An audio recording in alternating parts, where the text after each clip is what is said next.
இவருடைய சின்ன மாமனார் தெய்வத்திரு எல் தங்கவேல் தேவர் தனது 97வது வயது வரை ஆண்டு அனுபவித்து கல்யாண மரணம் சொல்வாங்க. இறைவனடி சேர்ந்து விட்டார்.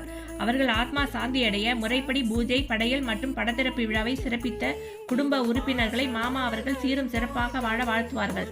எனது மாமனார் தெய்வத்திரு எல் நடேச தேவர் சிங்கப்பூரில் சின்ன வயதில் பல கஷ்டப்பட்டு சம்பாதித்து அனுப்பியதை சின்ன மாமா நல்முறையுடன் விருத்தி செய்தார். இக்காலத்தில் ஒரு பிள்ளை வளர்ப்பதே கஷ்டமாக உள்ளது. ஆனால் சின்ன மாமா தன் பிள்ளை அண்ணன் பிள்ளை என பாரபட்சம் பார்க்காமல் தனது பிள்ளை 6 பேரையும் அண்ணன் தெய்வத்திரு நடேச தேவர் கோவிந்தம்மாளுக்கு சிங்கப்பூரில் பிறந்த 5 பேரை மட்டுமல்லாமல் 2வது தாரம் மனோன்மணி அம்மாளுக்கு பிறந்த 4 பேரையும் மொத்தம் 15 பேரையும் சிறப்பாக திருமணம் செய்து வைத்தார்கள்.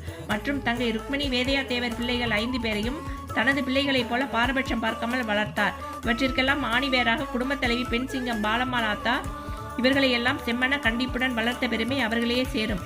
சிங்கப்பூரில் இருந்து பெரிய கொழுந்தனார் 6 வயதிலும் எனது கணவர் 13 வயதிலும் இந்தியா வந்தவர்களை தனது பிள்ளைகளைப் போல பள்ளியில் படிக்க வைத்து நல் மனிதர்கள் என பெயர் சொல்லும் அளவுக்கு வளர்த்து ஆளாக்கினார்.